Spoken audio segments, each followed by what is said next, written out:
बहुत से लोग बहुत सी चीज़ों का चोला पहन के आ जाते हैं। हम भी ये चाहते हैं कि अब हिंदू बच जाए। उनको नहीं पता है कि शंकराचार्य जो है वो इन सब राजनीति से बहुत ऊंचा होता है। लोगों को अपने मन का गुरु चाहिए जो उनके मन की बोले। गौ हत्या के लिए तो इस समय हम सब जिम्मेदार। सनातन के ध्वजावाहक कहे जाते हैं शंकराचार्य, और जब वो अपनी बात कहते हैं तो सनातन को सुनना होता है, क्योंकि यह बात शास्त्रगत कही गई है, क्योंकि यह शंकर का आचरण है, शंकर का वक्तव्य है। लेकिन अब समय के साथ एक परिधि बदल रही है जहां शंकर के वाक्यों के आधार पर भी वाद विवाद की स्थिति पैदा हो रही है। और यही चीज अब सामने आ रही है क्योंकि सोशल मीडिया पर हम देख पा रहे हैं कि शंकराचार्य श्री अभिमुक्तेश्वरानंद जो है लगातार अपनी बात सनातन के लिए कह रहे हैं, लेकिन दो विचारधाराएं हैं जो अलग अलग बटती हुई दिखाई दे रही हैं। हमारे साथ आज स्वयं परमपाद यहाँ पर है, उनसे यहाँ पर चर्चा करेंगे। महाराज श्री, न्यूज 24 की ओर से आपको सादर चरण वंदन। भैया बहुत बहुत स्वागत है आपका। महाराज श्री, जिस प्रकार से देखा जाए कि अभी का जो परिदृश्य नजर आ रहा है, आप अपनी बात कह रहे हैं और उस बात पर भी दो मुख हो जाना, धर्म किस ओर जा रहा है? ऐसा है कि सब कुछ मिला जुला रहता है। जब मौका आता है तब पता चलता है कि कौन क्या है। बहुत से लोग बहुत सी चीज़ों का चोला पहन के आ जाते हैं। देखिए, जब अमृत समुद्र मंथन हुआ था, अमृत निकला था, तो ये हुआ कि देव दानव दो हैं, दोनों में अंतर था। एक इधर था, एक इधर था, मंथन चल रहा था। और जब अमृत बांटने का मौका आया, मोहिनी रूप धारण करके भगवान बांटने लगे, तो एक ही लाइन में दोनों बैठ गए थे ना। लेकिन फिर बाद में पता चल गया कि कौन क्या है। तो ऐसे ही जब कार्यकाल समुत्पन्न होता है तो पता चल जाता है कि कौन क्या है। तो अच्छा ही है, इसी घटना के माध्यम से कम पता चल रहा है कि कौन क्या है। महाराज श्री, देखा जाए तो आप अपनी बात लगातार यहाँ पर कह रहे हैं, लेकिन दो धड़ यहाँ बन गए। सोशल मीडिया की बातचीत करते हैं तो नहीं लगता महाराज श्री कि कोई षड्यंत्र के तहत जो बात अपनी अभिमुक्त रूप से रख रहा है उसी के खिलाफ सोशल मीडिया पर बड़े षड्यंत्र हो रहा है? कहीं कांग्रेसी कह दिया जाता है, कहीं किसी पार्टी का कह दिया जाता है, और यहाँ तक तो यह भी कह दिया जाता है कि अब संन्यास छोड़कर राजनीति में आ जाना चाहिए। इस प्रकार तक के वक्तव्य। असल में ये वो लोग हैं जिनको राजनीति से बढ़ करके कुछ और दिखता ही नहीं। उनको लगता है कि राजनीति ही सबसे बड़ी है, सांसद या विधायक हो जाना ही जीवन का सर्वस्व है। तो वो सोचते हैं कि ये इतना बोल रहे हैं, इनकी बात चर्चा में है, इसका मतलब इनके अंदर कोई राजनीतिक इच्छा होगी। उनको नहीं पता है कि शंकराचार्य जो है वो इन सब राजनीति से बहुत ऊंचा होता है। महाराज श्री, एक और बात अगर यहाँ देखें कि शास्त्र जब हम पढ़ते हो, राम राज्य की बात हो रही, लेकिन राम राज्य में एक बात हुआ करती थी तमाम राजाओं में कि कुल गुरु हुआ करते थे, कुल ऋषि हुआ करते थे, प्रथम पंक्ति का प्रथम पद उनका हुआ करता था। जब वो बात करते थे तब राम राज्य की बात होती थी। आज तो संतों की बात नहीं लगता महाराज श्री की जो संत सनातन के लिए बात करते, कहीं उन्हीं को दरकिनार किया जा रहा है। अब जो है दो तरह के गुरु शिष्य होते हैं। एक चेला ऐसा होता है कि गुरुजी जो आदेश करेंगे मैं उसके अनुसार चल करके दिखाऊंगा, और एक चेला ऐसा होता है कि गुरुजी तो कुछ भी कहते हैं, मैं अपने मन का गुरु बना लेता हूँ। तो गुरुजी को कहता है गुरुजी ये कहिएगा, गुरुजी ये कहिएगा, तो गुरुजी उसके अनुसार बोलने लगते हैं। तो अब आजकल ऐसी ही परिस्थिति हो गई है कि लोगों को अपने मन का गुरु चाहिए जो उनके मन की बोले। सच नहीं सुनना चाहते लोग। महाराज श्री, लगातार आप बात यहाँ पर कर रहे हैं कि गौ हत्या जो है वो बंद होनी चाहिए, गौ संरक्षण होना चाहिए, और ब्रह्मलीन महाराज श्री जो रहे उन्होंने भी इस बात पर सदा जोर दिया।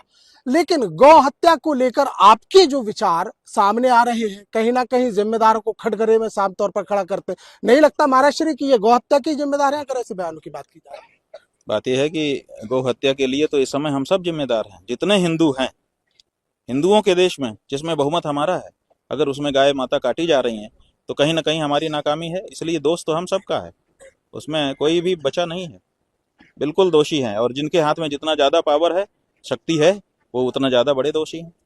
जो कर सकते हैं बंद, वो अगर नहीं कर रहे हैं तो वो और बड़े दोषी। महाराज श्री, इस वक्त एक और बात कुंभ से निकल रही है कि जो सनातन बोर्ड का गठन होना चाहिए, वक्फ बोर्ड की बातचीत की जा रही है। हिंदू राष्ट्र का मुद्दा तो अभी बहुत जो है वो दबता हुआ नजर आ रहा है, आपके शुरू मुख से जरूर हमें सुनाई देता है। लग रहा है महाराज श्री कि ये जो है सिर्फ एक राजनीतिक पटकथा का एक उदाहरण जो है, या उसका एक आधार स्तंभ बनाया जा रहा है। बात यह है कि उनका वक्फ बोर्ड है, इसलिए हमारा भी सनातन बोर्ड होना चाहिए। उनसे नकल करके हम कब तक अपने धर्म की रक्षा करेंगे? उनका वक्फ बोर्ड है, वो परेशान है। मुसलमान परेशान है कि नहीं? वक्फ बोर्ड पे जब से अमेंडमेंट का बिल आया है, तो हमारा भी सनातन बोर्ड हो जाए वैसा ही, ताकि हम भी परेशान हो। कल को सरकार जब चाहे हमको भी नचा दे कि हम अमेंडमेंट करेंगे। तो हम ऐसा अपना गला जो है सरकार के हाथ में क्यों पकड़ाएं? आप बताइए। आप बैल मुझे बार। हम स्वतंत्र हैं आज की, कम से कम जितने मंदिर हमारे हाथ में है कम से कम अपना संचालन कर रहे हैं। अब हम और पकड़ा दें कि लीजिए सब, और फिर उसके बाद सरकार किसी भी समय, कोई जरूरी थोड़े है कि यही सरकार रहे, किस समय कौन सरकार आएगी, किस समय किसका दिमाग कैसा हो जाएगा, और उस समय वो अगर कोई अमेंडमेंट ला देगा तो पूरा हिंदू समाज प्रभावित हो जाएगा। इसका विचार कौन कर रहा है? तो हम ऐसे किसी की नकल में या किसी की प्रतिस्पर्धा में अपने आप को बर्बाद नहीं कर सकते। जो कुछ करना है बहुत सोच समझ करके, पूरे हिंदू समाज को विश्वास में लेकर के, और हिंदू समाज का पक्ष पूरी तरह से लेते हुए करना है। किसी का हथियार नहीं बनना है हमको। हम अगर हैं, हाँ, हिंदू समाज के लिए हैं, हम किसी सरकार का हथियार नहीं बन सकते। लग रहा है क्यों? क्योंकि अगर हम उसका हथियार बनेंगे पूरे हिंदू समाज को उसका प्रभाव चला जाएगा कल को। महाराज श्री, लग रहा है कि हिंदू जो है वो बटा हुआ है या खतरे में है। हाँ, देखो बात यह है कि असल में दो तरह के हिंदू हो गए हैं और वो मिक्स हैं इस समय, इसलिए मिलने से घाटा हो रहा है हिंदू समाज का। इसलिए हम भी ये चाहते हैं कि अब हिंदू बट जाए, एक सनातनी हिंदू और एक गैर सनातनी हिंदू। गैर सनातनी हिंदू जो है वो गाय को काट करके खाने में और खिलाने में परहेज नहीं कर रहा है, वो गौ हत्या को बढ़ावा दे रहा है।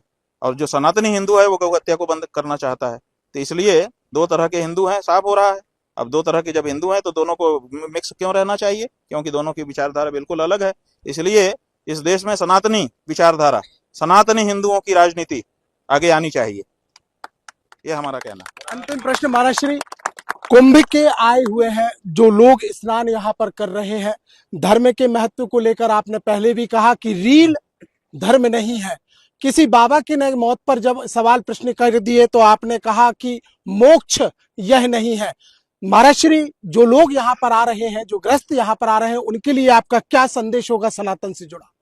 बात यह है कि अभी तक तो हम कह रहे थे कि आओ श्रद्धा भाव से आओ, अब हम उसमें इतना और जोर दे रहे हैं, सतर्क रहते हुए आओ, अपने आप को बचाते हुए यहाँ का धर्म लाभ लो, यही कहना चाहते हैं। क्योंकि कोई समस्या हो जाएगी तो तुमको देखने वाला फिर कोई नहीं होगा, ये पता चल चुका है। इसलिए अपने रिस्क पर अपने आप को सतर्क सुरक्षित रखते हुए आओ, धर्म लाभ जरूर लो, वंचित मत रहो। ये डर के घर में मत बैठ जाओ कि घटना हो गई मैं नहीं जाऊंगा। आप आइए, लेकिन अपनी सुरक्षा रखते हुए, अपनी व्यवस्था रखते हुए। जो घटना के दोषी है महाराज श्री, उन्होंने अब तक माफी नहीं मांगी और आज तो खुद मोदी यहाँ पर आ गए। बात यह है कि कौन दोषी है अभी जांच हो रही है, जांच के बाद पता चलेगा। घटना का कौन दोषी है अभी तक हमको पता नहीं है, हमने किसी को दोषी कहा भी नहीं है। हमने घटना हो जाने के बाद जो यहाँ के उत्तर प्रदेश के मुख्यमंत्री ने उसको लगभग 18-20 घंटे छिपाए रखा और अफवाह अफवाह कहते रहे, उसकी निंदा की है कि आपको छुपाने की क्या जरूरत थी। जब देश का प्रधानमंत्री 10:30 बजे शोक संवेदना प्रकट कर दे रहा है, जब देश का गृह मंत्री 12 बजे शोक संवेदना प्रकट कर दे रहा है, तो आप क्यों उसको छिपाए हुए हो और क्यों बार बार ट्वीट करके कह रहे हो कि अफवाह है, अफवाहों पर ध्यान मत दें। तो लोगों की, जो श्रद्धालुओं की मौत है, उसको अफवाह अफवाह अफवाह अफवाह बार बार कह करके आप उसका अपमान क्यों कर रहे हो, ये हमारा प्रश्न है। अभी किसके कारण घटना हुई है, दोषी कौन है, इसकी तो जांच होगी तब पता चलेगा। वो जांच हो रही है बता रहे हैं। तो इसलिए अभी हम किसी को दोषी घटना का नहीं कह रहे हैं, घटना को छुपाने का दोषी जरूर पहचान लिया गया है और वो है आदित्यनाथ। बहुत बहुत धन्यवाद महाराज श्री। तो यहाँ साफ तौर पर कहना है, ये धर्म ध्वजावाहक हैं, शंकराचार्य हैं, और इनके मुख से एक ही बात निकली है कि हिंदू अगर दो प्रकार के हैं तो वो दो प्रकार के हो जाए, यही धर्म के लिए अच्छा होगा। लेकिन धर्म का चोला ओढ़कर सनातन पर राजनीति करने वालों को यह भी चेतावनी दी है कि यह ठीक नहीं है, क्योंकि दंड के साथ साथ धर्म जो है वो आज भी शंकराचार्यों के हाथ में है और सनातन की सबसे बड़ी डोर भी इन्हीं के हाथ में है। कैमरामैन लवनीश सैनी के साथ शिखिल ब्यौहार,